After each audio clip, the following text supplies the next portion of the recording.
Hello SoulCalibur fans! Today we wanted to share with you a new story and lore analysis episode. If you remember, I and Apocatadys have done one episode in this channel about SoulBlade a while ago. We have decided to collaborate once more to cover this time the story of one of my favorite characters, Kilik. So without further ado, here is the story of a young monk who decided to carve his own fate.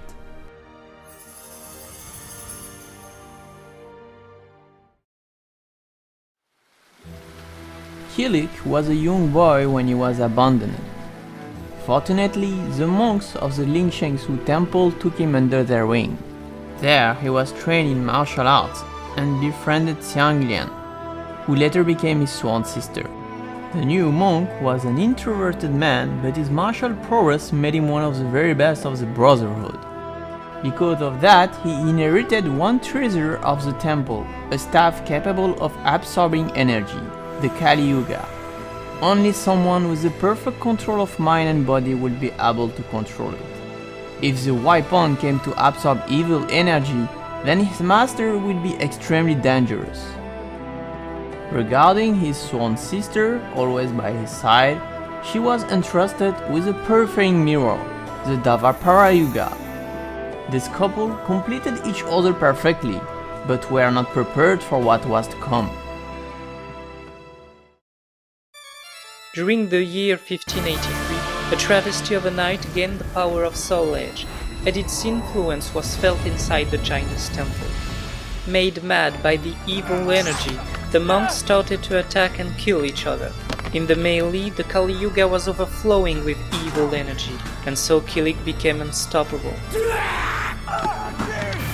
Only his sister could keep it together, thanks to the Dvapara Yuga. In front of such chaos, only one thing mattered to her, the safety of her little brother. She decided to sacrifice her sanity so he would be able to regain his own. The temple was engulfed in flame, most of its residents slaughtered when Kilik came to his senses. There were only two people left alive, himself and his sister. In the heat of the moment, Kilik chose survival and, in self-defense,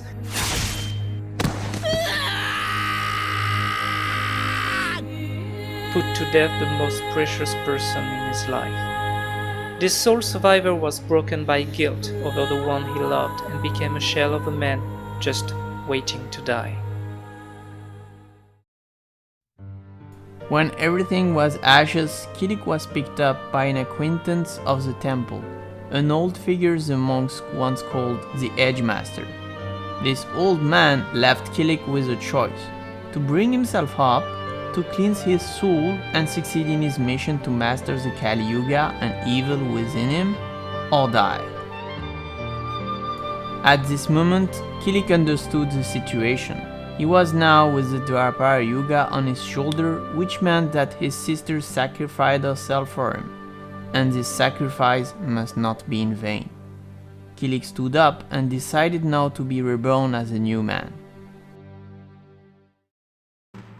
Under the guidance of his new master, Kilik was to confront the true cause of what transpired in the temple, Soul Age and his wielder, the Azure Knight.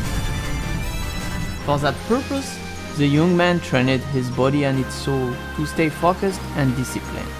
Because without the relic of his sister, the purifying mirror, Kilik would be overwhelmed with guilt, anger and resentment, and would become something similar, if not worse, than nightmare. Now ready, Kilik began his journey to Europe, where he met two people who helped him to feel alive again. Xianghua, a joyful girl in a quest to take Soul Age for the Chinese emperor, and Maxi, a Japanese pirate who sailed with a new couple to avenge his crew killed by one servant of the evil sword. The first was the half-sister of Xianglian, for whom Kilik developed complex feelings for, and the second, a loyal friend, but on the brink of losing himself.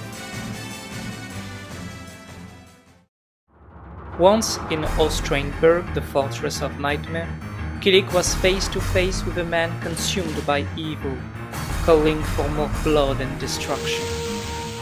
Kilik stood his ground against the fearsome knight and won the battle, but the spirit of the evil sword was vanquished by Xianghua, the heir of SoulCalibur. The fight wasn't without loss, as the sacred mirror, last memory of his beloved sister, shattered. Kilik managed to overcome his evil inside, and by remaining himself he was now able to mourn the death of his sister and bring balance to the world.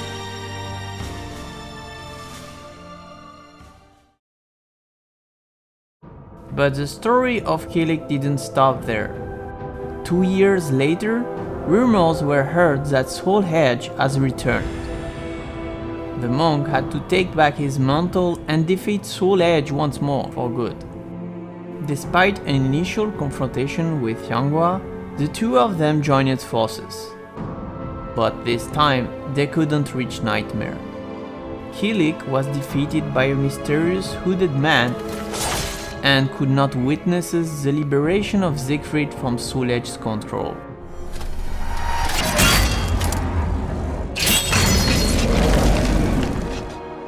The duo tried to pursue the swords again, but thanks to the manipulations of this mysterious man, Kilik was unable to avoid the clash between SoulEdge and SoulCalibur. I'm done with nightmares. I shall share with you my darkness. By seeing the sky torn apart by the two swords, Kilik grasped the gravity of the situation. The two swords are able to threaten the very fabric of time and space. Such power could not be ignored. In anticipation of their final showdown, Kilik planned to control the two forces with the sacred power of Kali Yuga. Even though Xianghua loved him and supported him, even though those feelings were shared, Kilik knew what needed to be done. You don't know how that pains me. I hate myself for not being able to answer you. I don't deserve to be happy. This love was unhealthy and an interference to carry out his duty. Nearly 2 decades later, he appeared accomplishing this duty freed from any bounds, walking the same path of his master. Harboring the mask of the Feng Hua, now a guardian protecting the world from the astral chaos, Kilik is about to become one of the few able to confront the most fearsome adversary that exists.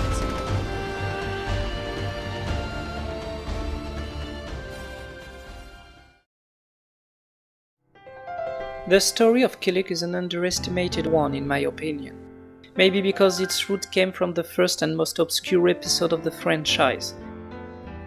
In that regard, making SoulCalibur 6 a remake of the first one was not a bad idea. We can discuss the execution, but the intention was good.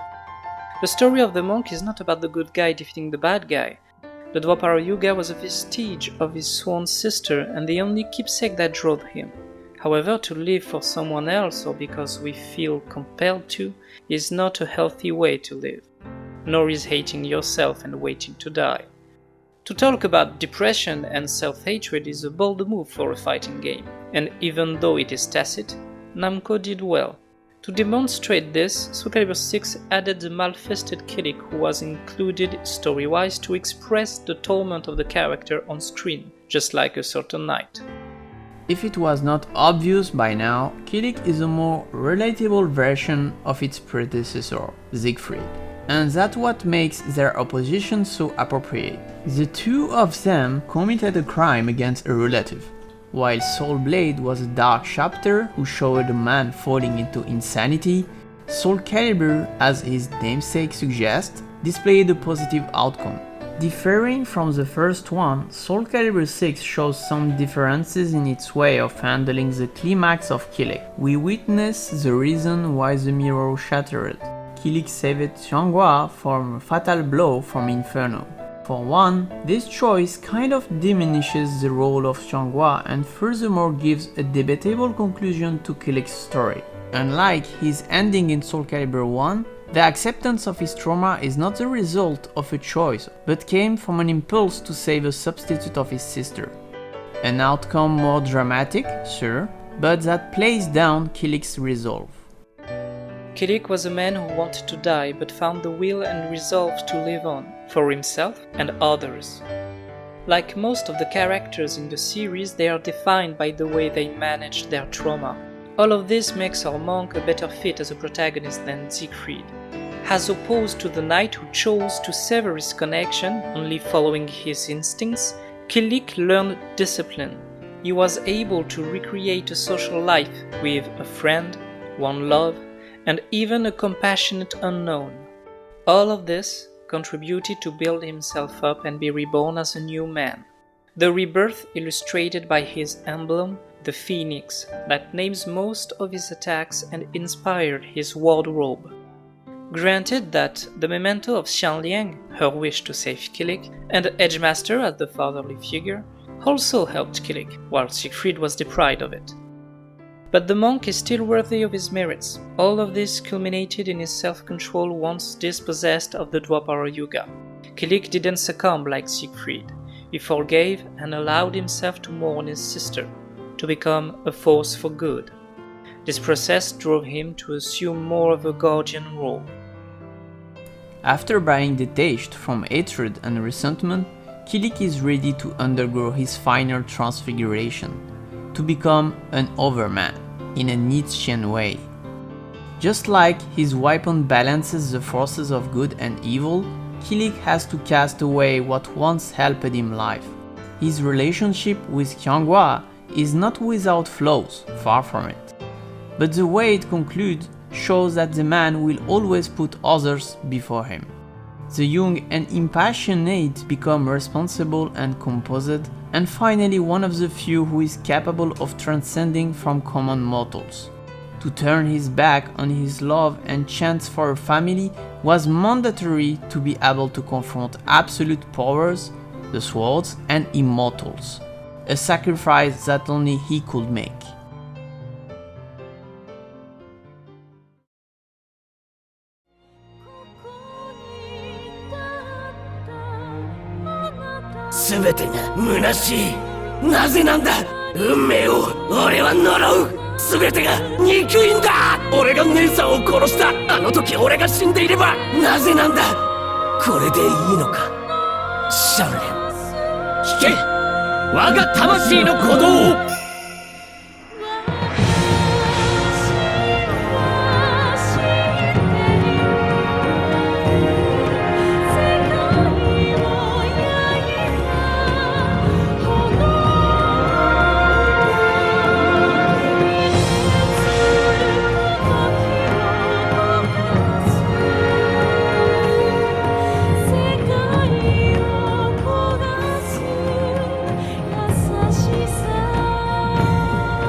俺は後悔していません。オンバサラダラバキリーク。